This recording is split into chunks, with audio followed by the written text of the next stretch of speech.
Merci beaucoup de choisir la radio urbaine. La politique municipale fait jaser beaucoup alors qu'on est en campagne, bien sûr. Tous ceux et celles qui se présentent dans Saint-Roch, Saint-Sauveur sont presque tous et toutes venus en studio. Il reste Marjorie Champagne de Transition Québec qui sera là dans une quinzaine de minutes en passant. Donc, restez là. Ça ne veut pas dire que les autres paliers de gouvernement ne font pas jaser. Et c'est toujours un plaisir de jaser politique fédérale avec Raymond Côté. Comment ça va, Raymond? Ah, ça va bien, merci. Content de te parler ce matin parce qu'effectivement, si c'est le municipal qui est en élection, les autres paliers continuent de faire jaser, ça reprend, il y a différents sujets qui font jaser et ce matin, on parlera de l'intervention en Cour suprême du gouvernement Carney sur la laïcité de l'État ici au Québec. Peut-être remettre les choses en contexte. Moi, ma première question, c'est comment ça qu'on parle encore de ça ce matin? Oui, bien... Il faut dire que la loi sur la laïcité est contestée par plusieurs organisations, que ce soit syndicales, de défense de droits fondamentaux. Et, évidemment, cette contestation-là est passée par différents paliers de tribunaux. Ouais. Et là, la Cour suprême a accepté d'entendre l'appel qui a été déposé là, par ces groupes-là qui contestent, entre autres, le fait de suspendre des libertés fondamentales, des droits fondamentaux. Ceci étant, on ne sait pas quand la Cour suprême va entendre la cause. Okay. Ça s'en vient. Par contre, ça avait déjà été annoncé par le gouvernement Trudeau, là, et ça a été confirmé. En fait, on l'a su, il y a de ça presque 2 semaines, par le gouvernement Carney. En fait, le procureur général du Canada a rendu public un mémoire, en fait, un document présentant les arguments du gouvernement Carney, qui vont porter sur l'utilisation de la disposition de dérogation, le fameux article 33, dans la Charte canadienne des droits et libertés. Pour résumer ce que c'est, ça, cette clause-là, c'est une manière d'éviter la loi, de la contourner, tu sais, pour résumer pour le monde. Absolument. Il faut dire, dans notre Constitution, la Constitution canadienne, il y a la Charte canadienne des droits et libertés qui y est insérée. Ouais. Et c'est impossible de la modifier sans un mécanisme de modification là, qui est très, très lourd, qui la rend presque impossible, presque immuable, on pourrait dire. Cadeau, d'ailleurs, de Trudeau père. Et l'article 33 permet de suspendre une partie des articles de la Charte canadienne, les articles de 1 à 7 et l'article 15. Alors, premièrement, ça a déjà été utilisé dans le passé, entre autres par le gouvernement du Québec, sur la question de loi portant sur la défense de la langue française. OK. Mais ça avait toujours été provisoire, parce qu'il faut dire que l'utilisation de l'article 33 est limitée à 5 ans. Il faut que ça soit renouvelé, ce qui a été fait l'an passé par le gouvernement Legault. Dans le cadre de la loi sur la laïcité, l'approche du procureur général du Canada, c'est de ne pas parler de la loi sur la laïcité, mais de se concentrer sur l'utilisation à répétition de l'article 33. Et je vais te citer ici une partie de son mémoire qui résume très, très bien, je pense, la position là, du procureur général.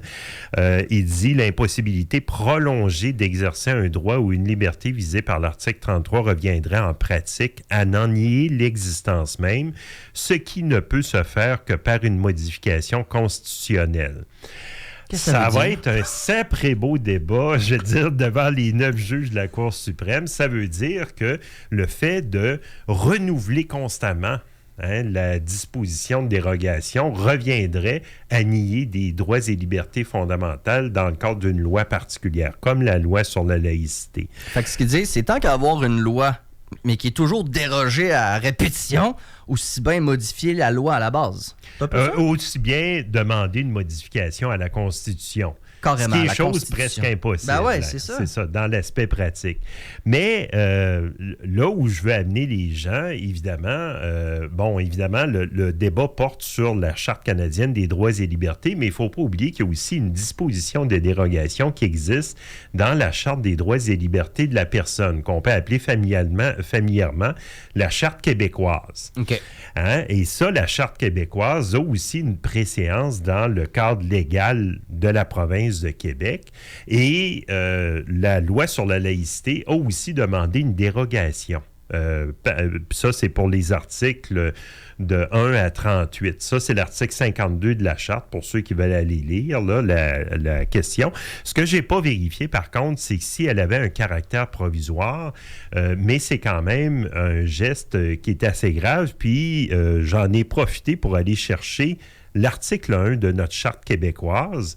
Donc, la disposition de dérogation permet de suspendre pour la loi sur la laïcité de l'État l'article 1 qui dit « Tout être humain a droit à la vie ainsi qu'à la sûreté, à l'intégrité et à la liberté de sa personne. Il possède également la personnalité juridique. » Je ne sais pas, entre toi et moi, là, qu'est-ce que tu en penses, mais cet article-là, c'est le droit à la vie, là, il me semble que c'est pas négociable. C'est ça. Puis le droit à la personne, là, je paraphrase un petit peu, là, mais être qui tu es. Exactement. C'est un peu le point fondamental de la Charte québécoise. Puis de ce que je comprends, elle prédomine sur la Charte canadienne en premier? Non, okay, c'est canadienne en premier. C'est la Charte canadienne qui est en premier puis qui est après toujours interprétée par rapport à la Charte québécoise. Mais ce qu'il faut comprendre, c'est que la Charte des droits et libertés de la personne a une portée plus large que la Charte canadienne des droits et libertés. Parce qu'elle touche des aspects dont ne parle pas la Charte canadienne des droits et libertés. Ça aussi, c'est très intéressant. Cette loi-là, fondamentale québécoise, qui malheureusement peut être modifiée par une simple majorité, comme ça a été le cas d'ailleurs dans l'adoption de la loi sur la laïcité, elle est plus vulnérable que la Charte canadienne des droits et libertés. Pourtant, c'est un modèle pour la Charte canadienne des droits et libertés, puis ça a été une loi très, très innovante quand elle a été adoptée à l'époque du premier gouvernement de Robert Bourassa, au milieu des années 70. Donc, là où je veux en venir, c'est... Moi, je dois te dire, je déteste depuis le début la loi. Moi, je l'appelle la supposée loi sur la laïcité. En fait, je m'amuse des fois dans certains débats à l'appeler plutôt un titre que je trouverais plus honnête, la loi sur comment dire aux femmes comment s'habiller, en fin de compte. Excusez-la, là, je suis en train de cracher sur mon micro. C'est épouvantable, l'émotion me prend. Mais...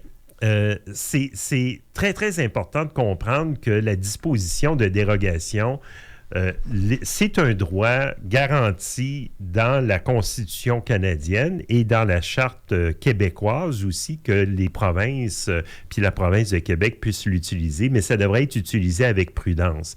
Ce qui n'est pas le cas, à mon point de vue, dans le cadre de la supposée loi sur la laïcité. Et...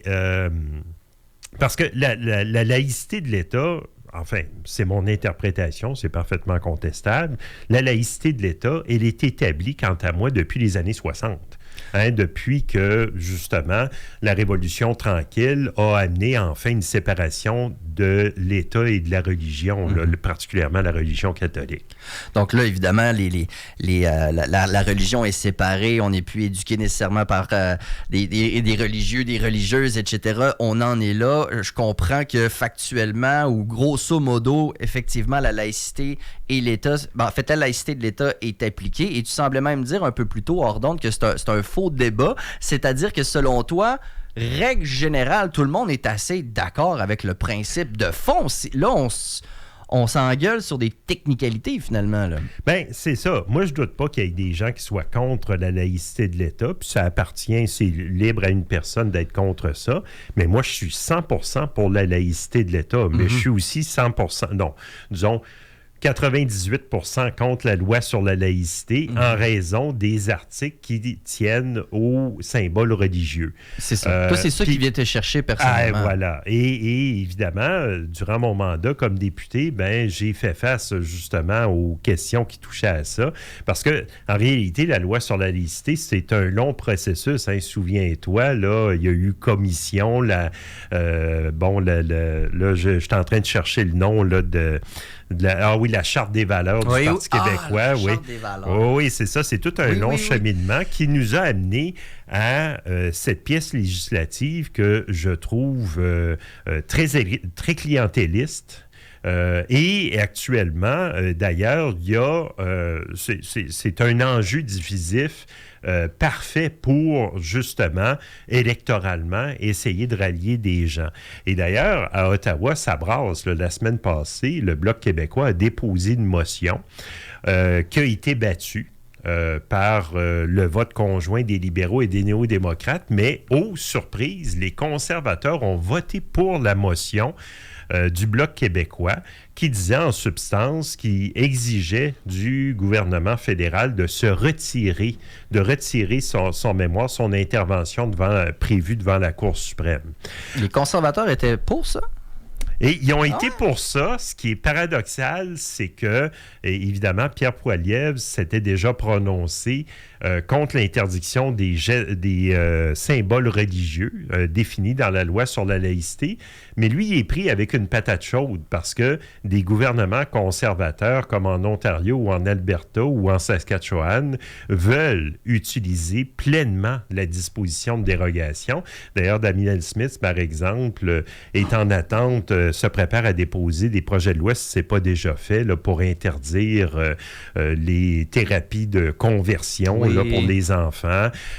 Puis Doug Ford, on se souvient, avait voulu l'utiliser pour carrément entraver le droit de grève là, du personnel de soutien là, dans le réseau scolaire ontarien. La Cour suprême va donc décider si l'usage de cette clause-là est légal. On ne sait toutefois pas quand. Et mon petit doigt me dit que c'est pas une question de jour nécessairement. Là. C'est des processus qui sont lourds et lents, hein, d'après moi. Oui. Ben, tu sais, premièrement, évidemment, il y a beaucoup d'intervenants. Il n'y a pas seulement le gouvernement du Canada et le gouvernement du Québec. Il va y avoir aussi des gouvernements d'autres provinces. Il y a des organisations de défense des droits puis de défense de la laïcité qui vont aussi intervenir. Ça va être des audiences qui vont durer plusieurs jours, même si le temps est compté à la Cour suprême. Hein, on ne peut pas, contrairement à des cours inférieures, allonger le débat très loin. Alors souvent, à la Cour suprême, il y a un porteur de ballon qui est désigné parmi les organismes là, d'un bord ou de l'autre de la contestation.